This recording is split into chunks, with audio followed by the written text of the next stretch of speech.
And so they sent me to the specialist, and he basically diagnosed me that I would only ever do walking and light stretching again for the rest of my life. No more sports, no more intensity in any kind of exercise. It's crazy because I'm now 39 years old, and at 38 last year, I started running again. Like, that diagnosis affected me for so long. Hey, everybody. Welcome to another exciting episode of the Trust Driven Insights podcast. I'm your host, as always, Josh Satterlee. It's my pleasure today to be joined by my friend, fellow ambassador, and overall amazing person, Melanie Emlyn. Mel, how are you? I'm doing great, thanks. How are you doing? I'm great. Now, Mel, you have led a storied life. Here you are today as an osteopath up in Calgary, Canada. You previously worked as a flight attendant for WestJet, which I would love to get into what you learned about anxiety and trust and scary times there, because I'm sure there were, dealing with people in those scary times.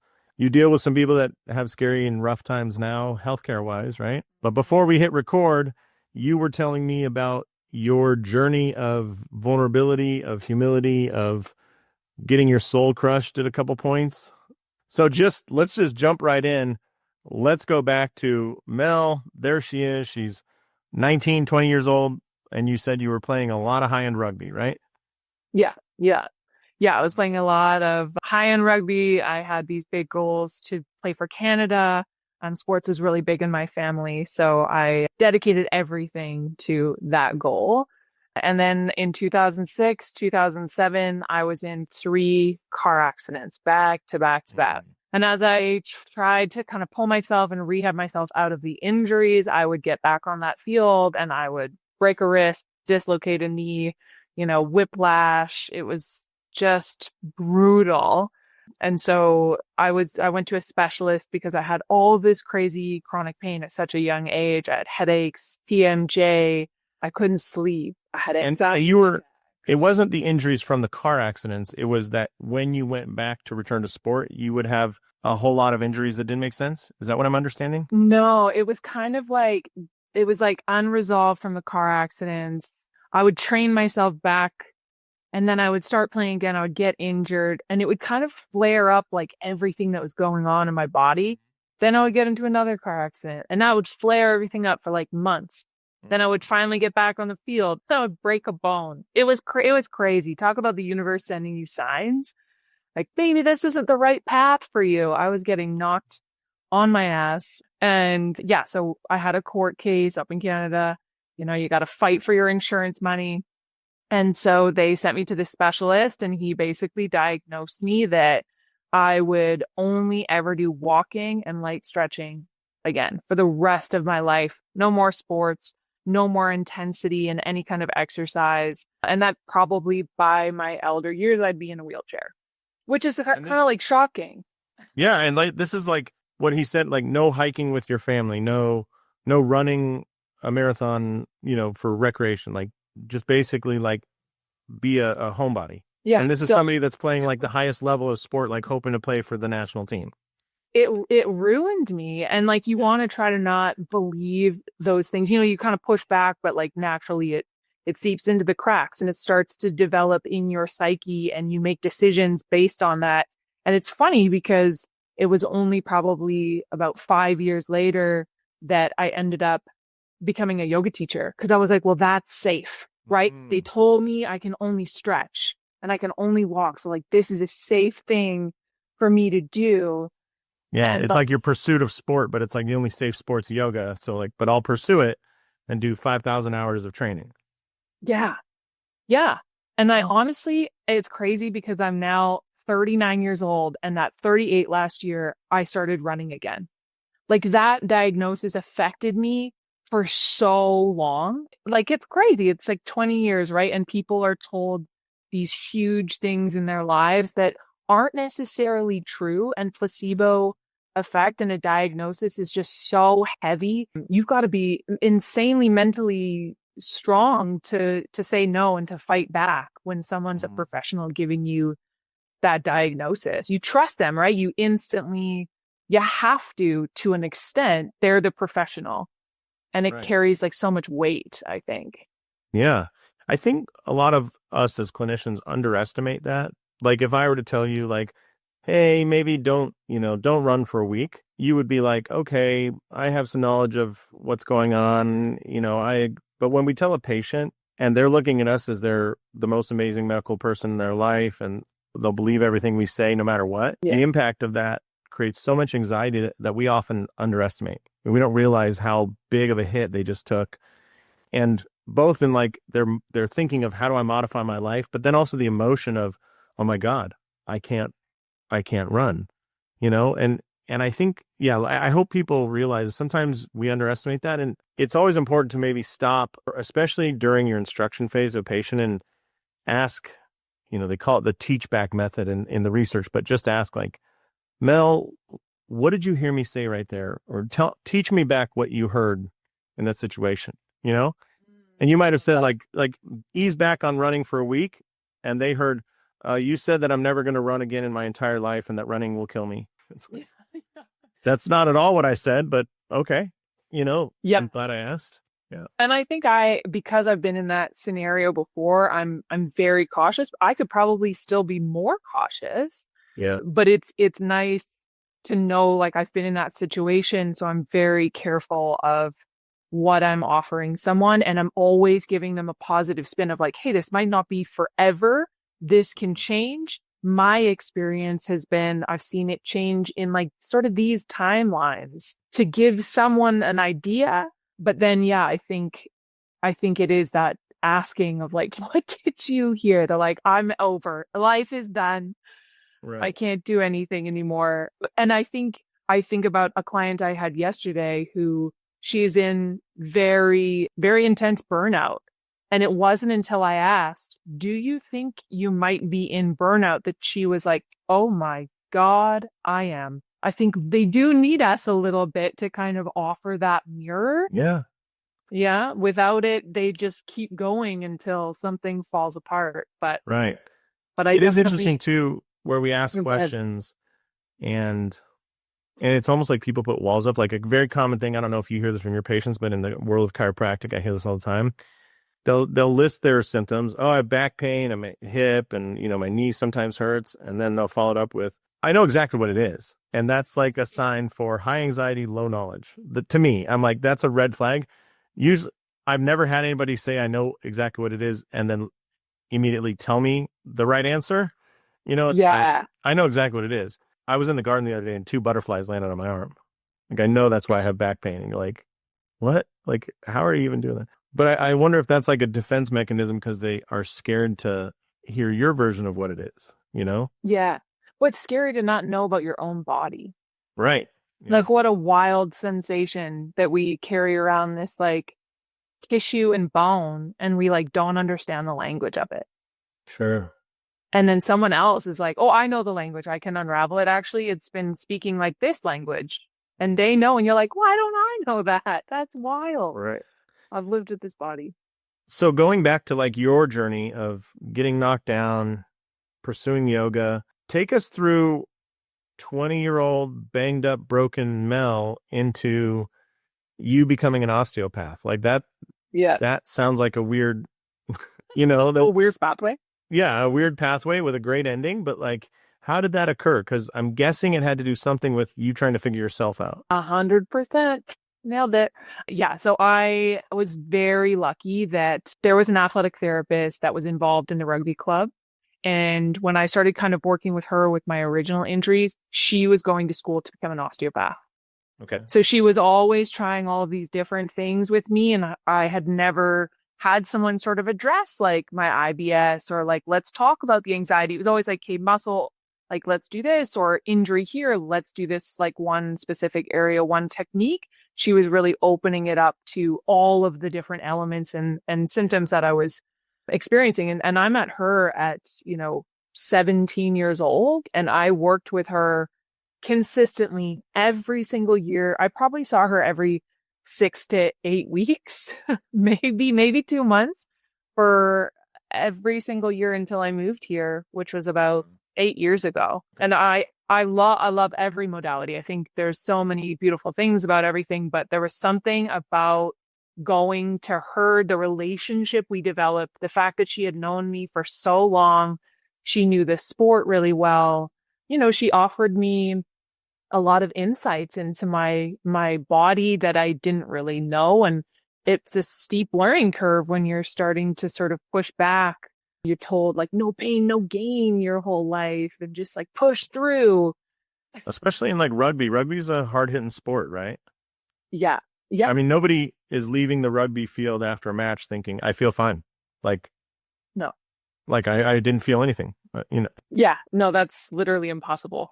Yeah. I don't know how you would do that. It's like the equivalent to having, I've heard, like 3 or 4 mini car accidents. You're just getting smoked. And like, I'm 5'10". I'm like a slenderish build.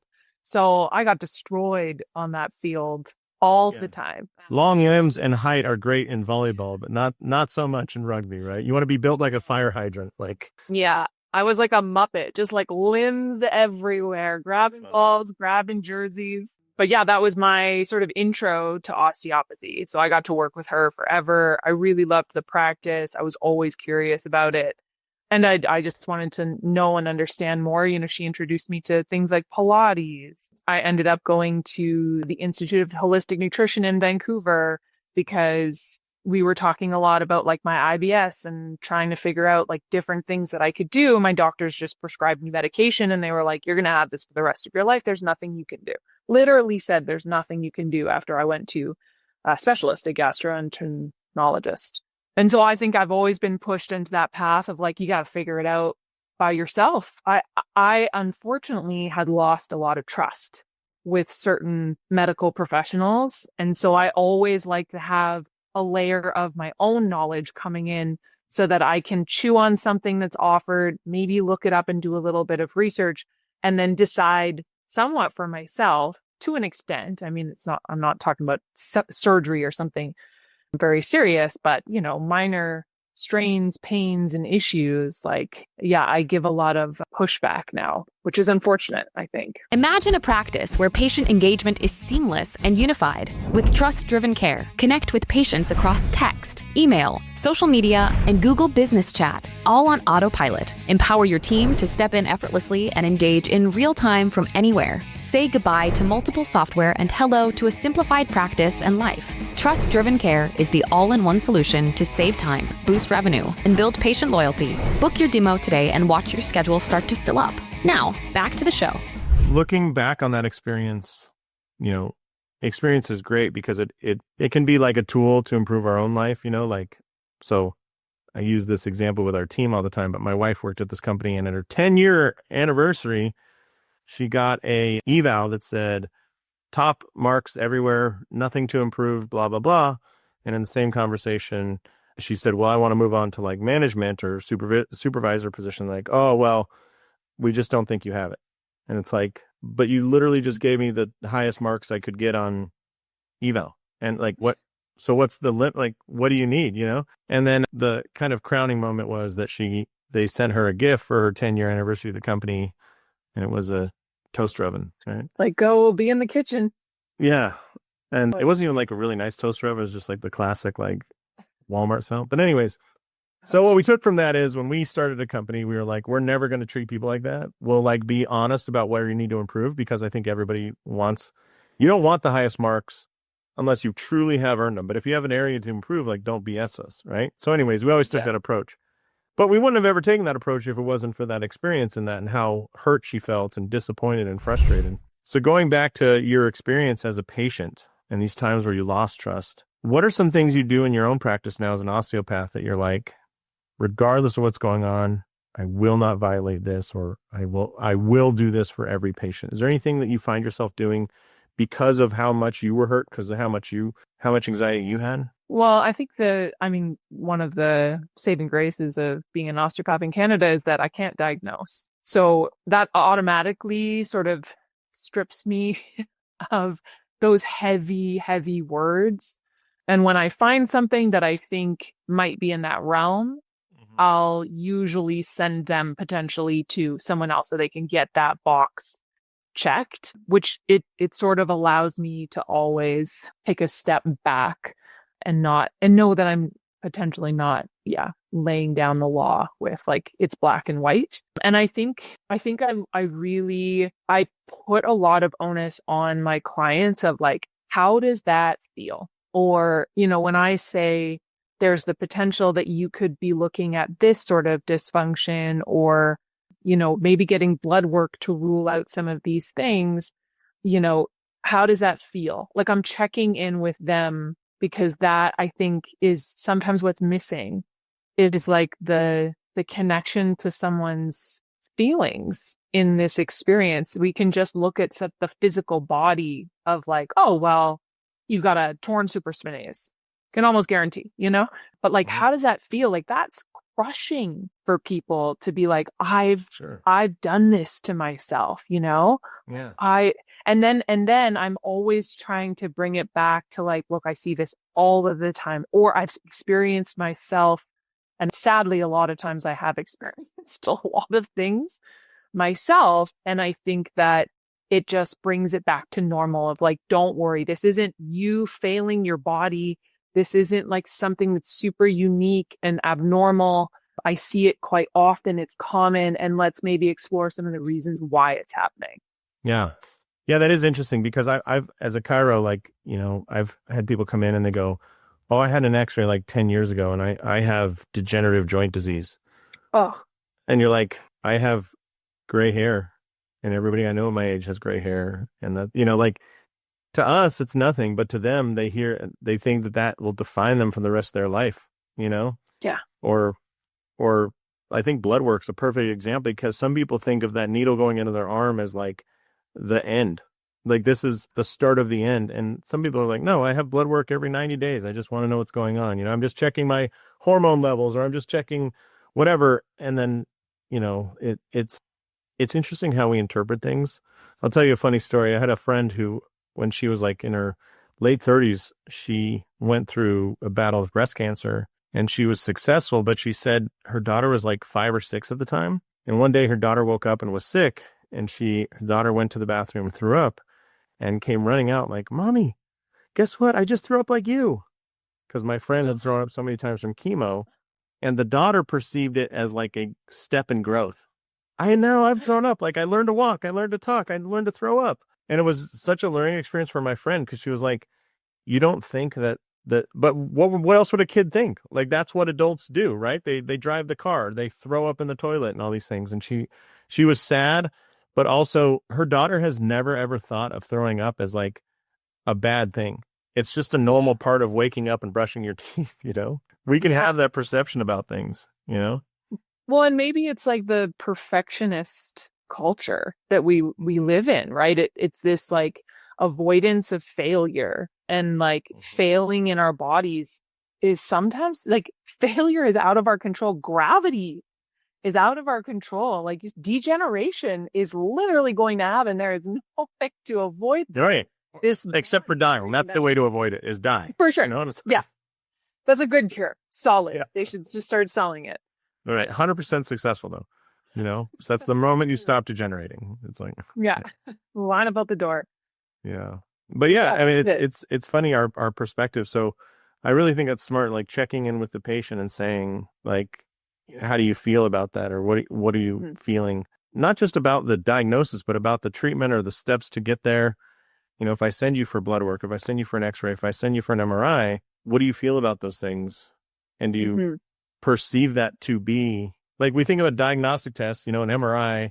Well, you guys don't get imaging as often as we get it here in the States with but some people think of that as almost like a treatment. They look at it as like the first step in their care. And really, I'm like, well, I'm just trying to figure out what's going on. But maybe harnessing that, I'm thinking now, maybe harnessing that is actually a good approach to the placebo, because now we know what's going on is a very powerful statement, Yeah. And in Canada, because we don't, MRI is such an amazing scan, and you see so much, but we don't have access to that. It takes people years to be able to get that scan, or they have to pay, thousands of dollars out of pocket. And so people just kind of sit there and they're like, I have low back pain and I don't know why.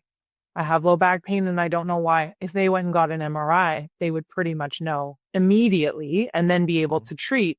And I think instead it becomes this really hard sort of guessing game sometimes as practitioners of like, okay, well, let's go through the gamut. And then that's what they're going to have to do with every single person.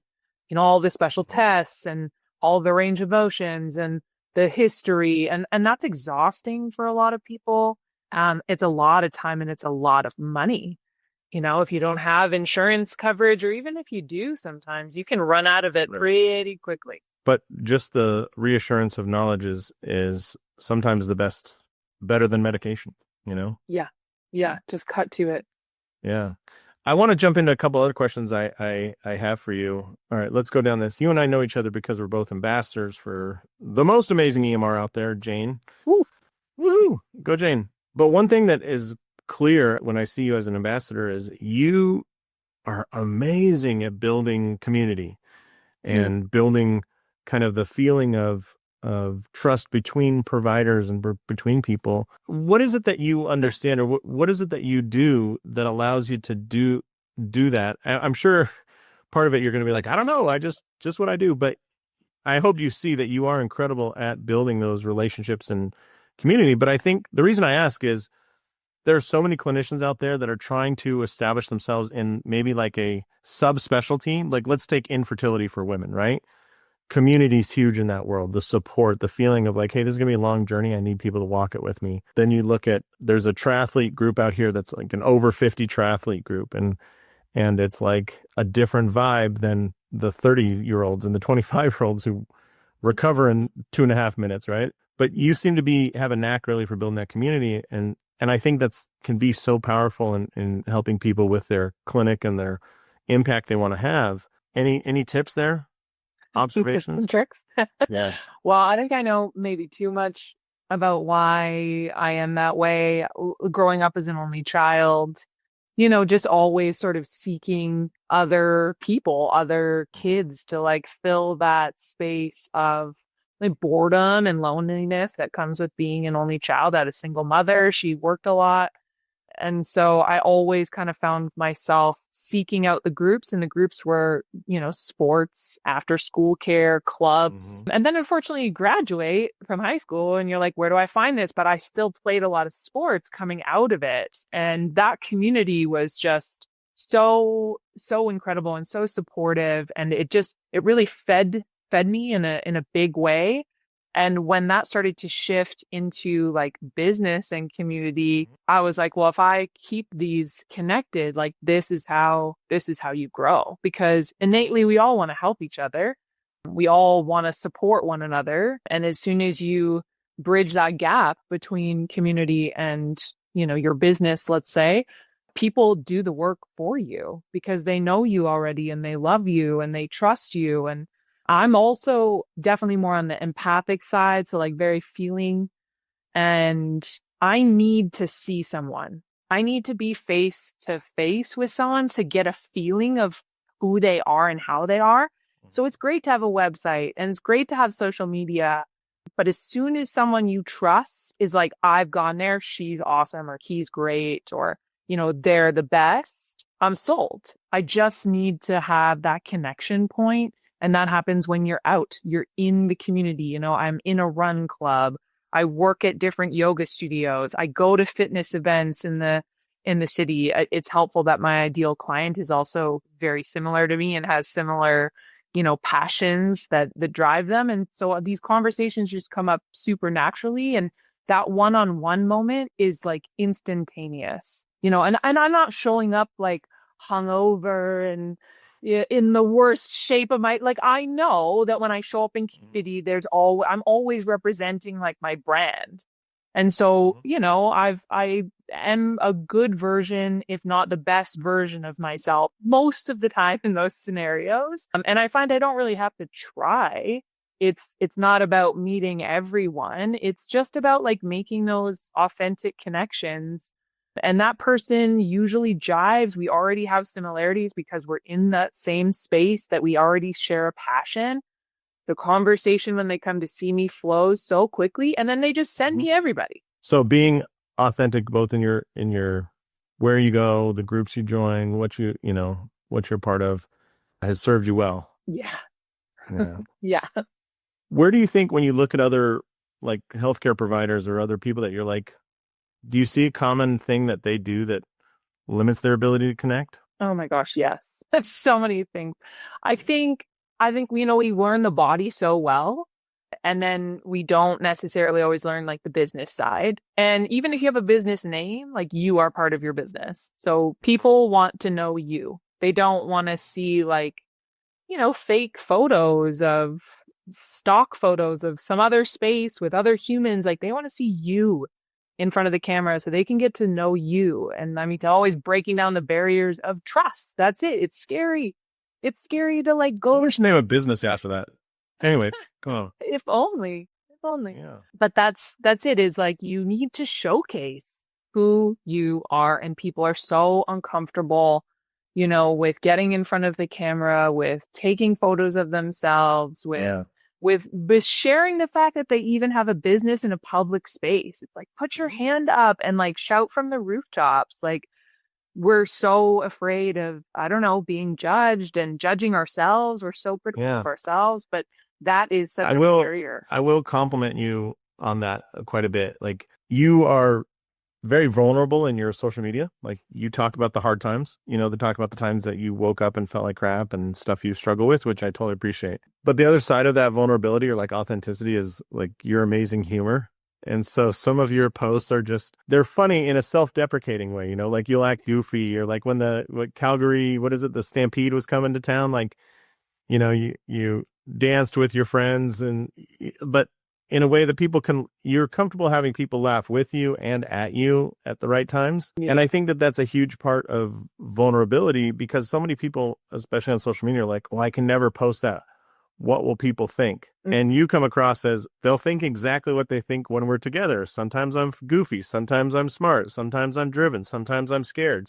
And it's like, oh yeah, she comes off like this crazy thing called a human being. It's insane, And I think that's the weirdest thing now. And I've experienced this probably for the first time just in the last year. Influencing is huge. And you see these people and you think who they are online is who they are in person. And then you meet them in person and like, they're not that. And it's the most jarring sensation, because you're like, did I judge them wrong? And like, what's wrong with me that I don't feel connected to them in person? Like, this is so weird. I feel so connected to them online. And I think that comes down to authenticity, right? I think there's like a level of professionalism. Yes, it needs to be online, but people as a business don't think that it's a good idea to showcase like highs and lows and struggles. And there's a way to do that that's still professional, but real, because we need that realness, or else you go to that practitioner and you don't feel connected, you're not going back, because that trust is like broken. Yeah. We see it too. It's so funny that you say that, because like we see it. So TrustDrivenCare provides like two-way text messaging to offices, and I'll see these people, we'll work with them. They'll write a message like for, birthday or reactivation or new patient. I'm like, I'm looking at it. I'm looking at this person. I'm like, read that message out loud to me real quick, because this sounds nothing like you, and it'll be like somebody who's funny and goofy and lighthearted. And then you read the message and it's so sterile and formal. And I'm like, your patients spent time with you in the office. They know what you're like. Like, and be like, Mel, like this does, they never thought you were like super ultra formal academic person, right? Like you didn't come in like a white coat and like, a monocle. You're like, hello, Mr. Johnson. It is a pleasure to meet you, Yeah. And I look at these messages. I'm like, when it'll work is when it sounds like you, and it's your language and your goofiness and your humor. And why do you, I don't know. So it's just funny having them read it out loud. And I just had this last week, and the woman's like, oh yeah, that doesn't sound anything like, oh God, I can't believe I wrote that. I'm glad you realized that. Yeah. And I mean, it's hard to get connected with that. Like, again, vulnerability is scary. It's not something that's like easily taught or learned when we're younger. It's not necessarily always something that's celebrated in our culture. And so to do that, certainly something can be fractured. Like if we're vulnerable early on and somebody makes a big deal out of or makes fun of us or something, it's like a turtle in its shell that you're like, I'm not coming out for a long time. See you later. Everything's fine. Yeah. Right? Everything's fine. Yep. But yeah, no, I think that definitely like showcasing who you are and just being real to an extent about what's going on in your life just allows people to feel more connected to you. It builds that trust very easily when you showcase all of your life. Because you've been willing to share of yourself and your struggles and vulnerabilities, have you had patients that come in and essentially say like, I was going to go see someone else, but because you hurt, because you had pain, because of this, I trust you? Yeah, absolutely. I mean, look, reviews are great. That's a really good, important thing to have as a business. But I have a lot of people who they found me on social media and they followed me somewhere, whether that's to a yoga class, whether that's into my clinic, whether that's into a workshop. And yeah, they are like, it's because of this. It's because you shared about this thing that I also have. And I find it interesting quite often, my clients, you know, I get a lot of like women who are maybe connected to fitness or health in some way, you know, a lot of hypermobility. So a lot of like flexible post dancers, gymnasts, or people with connective tissue disorders. And I find like we riff on the table. I'm like, oh my God, that happened to me last week. And they're like, what? Seriously? And I'm like, yeah. And I have 3 other clients that are going through the same thing. Like it is truly about hearing someone, but also being able to share that they're like, oh, thank God, you know, because you have gone through this. There's lots of things I haven't gone through. And oftentimes I'm just like, whoa, I have no idea. I'm going to send you to somebody else, because if you find that person, you know, like I've never been pregnant. I don't know what like birth is like, not to say that I don't have women that I see that are pregnant, but like there are a lot of other practitioners that are expertise. They've experienced that in their body. And I think experience as a practitioner makes us so much stronger. And then having that in your clients and being able to share that is like ultimate connection. Yeah. Yeah. That's a good point, because in our live classes, we teach this thing called the PATCH framework, which is PATCH. So it's P is patient goals, A is autonomy, T is tailoring communication, C is communication basics, and the H is humility. And it started because I was looking at all the research around like doctor-patient communication, and like humility comes up first, sadly, as a way to avoid malpractice suits. That's where it shows its head. So like if you find surgeons who are typically not the most humble people and you get them to be humble, it cuts their malpractice suits in half. This is crazy, right? Mm. But then as you swing the pendulum over to the other side, like who's the farthest away from surgeons? And it's like chiros, osteopaths, massage therapists, like hands-on therapists. There's tons of humility, right? And there's so many stories of, I'm in this because I went through this, and I do this because I got injured. You know, every chiro and physical therapist I know has some story of like, oh, I blew out my ACL in high school and I worked with a PT or I worked with a chiro, and that's why I pursued it. Similar to your story. Anyways, that humility aspect of like staying humble and being a human being, even to the point of like, yeah, I went through this too, and it was a dark part of my life, but we're going to get through this, is so reassuring. And you would think like reassurance would only happen from the positive, right? Like, you got this, Mel, you can push through anything. And sometimes it's like, no, reassurance is, yeah, this sucks. And I've been in sucky situations before, and I don't have any magic bullet for you, but I'll be next to you, you know? Yeah. I've been in the trenches before, and I'm on the other side. So like, you know, it's possible, but it means we care. Usually if you get into it, it's because you care. And I think people can feel that. You know? Yeah.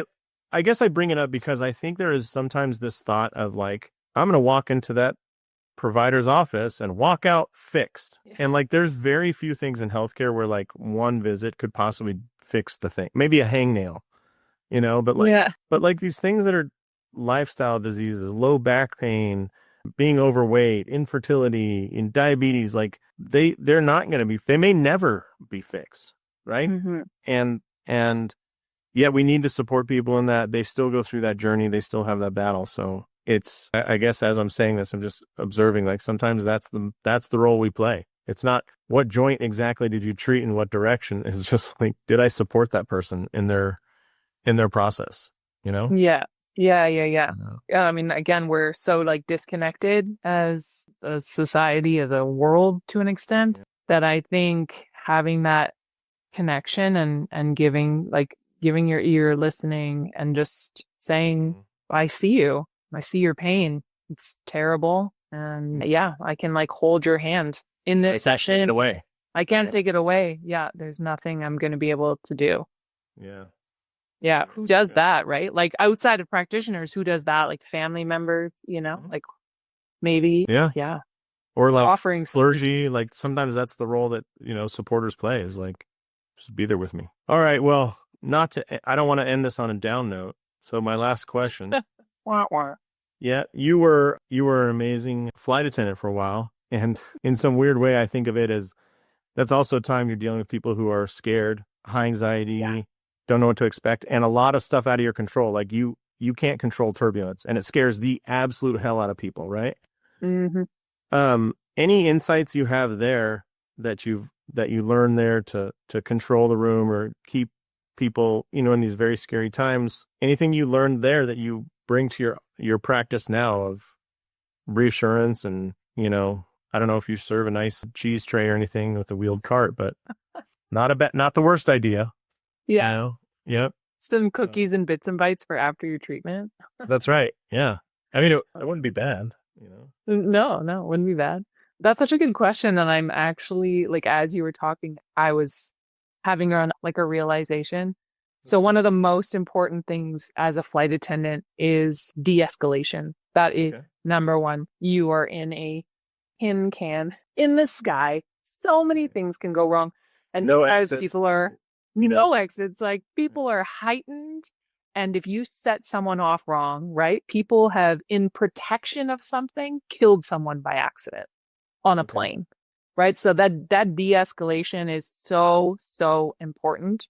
And that's something that they really hammer home. It's about making nice and making sure that however that person is feeling, you are taking away the fire. And I think, bringing in a client who's got XYZ going on, everything feels in their life like it's falling apart. It's allowed me to almost like de-escalate that situation for them. And in ways of like, I've been there, or I have a lot of people going through this, and these are the things that I know that have worked. I'm like de-escalating their emotionally heightened state that's showing up in their body because, someone's coming in like tense and stressed. It's getting hard to manipulate them and to move things and get change to happen. And so I think, I use that a lot in my practice, just like that de-escalation of the severity of whatever's going on in their lives to sort of get them to ground so that we can work to start to shift whatever's happening. Right. And then sometimes I do a safety demo at the beginning of the session. Here are your emergency exits. The bathroom is around the corner. Yeah. Yeah. That as much as we're poking fun of that, it's interesting that how would I say it? Repeating a process is inherently a reassurance to people who are scared. Like if you were to get on a plane and somebody's scared to fly, and maybe it's their second flight, and you're like, hey, listen, we're not going to do a safety briefing. We're just going to sit down. Thanks a lot, everyone. Would those high anxiety flyers be like, oh my God, like now I'm more scared? And so sometimes, going through a preset number of, let's say, vital signs is a reassuring thing, even if you're looking at low back pain, where essentially vital signs aren't going to play any role. You know what I mean? But like putting on the blood pressure cuff and listening for the pulse and listening for the breathing and stethoscope makes somebody feel reassured, even though it's totally disconnected from this thing. Like the safety briefing in a plane, like if a plane really crashes, is any of what you said really going to matter? Like it's screaming. So, yeah. And if we crash, like I don't think are going to reference back. They're going to find the first open spot and run for it, And then they're going to take their bag and their hat and they're like putting their jacket on. You're like, Yeah. But in that sense, I wonder if that's something we can take away too from the airlines, is like start every new patient visit with a process so that the ones who are scared get reassured, and the ones who aren't scared, it doesn't really matter. It doesn't take away anything, but it just doesn't matter, Yeah, I think I take it more seriously. Like, sure, look at my ankle, even though I'm in here for my shoulder. I want the full workup. I want you to see the whole picture. Yeah. And the classic, like, oh, they didn't miss anything, or they listened, because the number one complaint in medicine is like, oh, they rushed me through. They didn't take time. They didn't do, regardless of what your specialty is. People are just like, yeah, they don't have time. They don't listen. And that's well represented in the research too. So it's not just your opinion or my opinion. So anyways, well, listen, Mel, this has been a slice of heaven. If people want to follow your funny, authentic, humble, vulnerable social media journey, where can they find that? I'm on Instagram. It's at Mel Emlyn. That's my first name, Mel, and Emlyn, EMLYN. Come and find me, follow me, and yeah. You'll learn all things about Calgary. There's a lot of you'll be swayed to buy a lot of Lululemon. For sure. You'll find yourself doing Lululemon or doing yoga while wearing Lululemon and having fun with friends if you follow Mel long enough. Awesome. Well, I appreciate the time today and your insights, and what amazing journey you've had from rugby player to flight attendant to osteopath, serving people in their health journey. It makes perfect sense when you think about it. Makes perfect sense. Yeah, it just flows perfectly. So with that, I want to say thanks, Mel, and to everyone out there. Take the time to build trust with your patients. As you can hear Mel say, it makes such a difference. Thanks a lot, Mel. Thanks, Josh. Thanks for tuning in to this episode of Trust Driven Insights, brought to you by TrustDrivenCare. Imagine a world where all your patient communication is in one place, seamless, effortless, and on autopilot. That's the power of Trust-Driven Care. If you're ready to streamline your practice, check out TrustDrivenCare.com and see what's possible. Trust-Driven Insights, real conversations, smarter care, stronger business.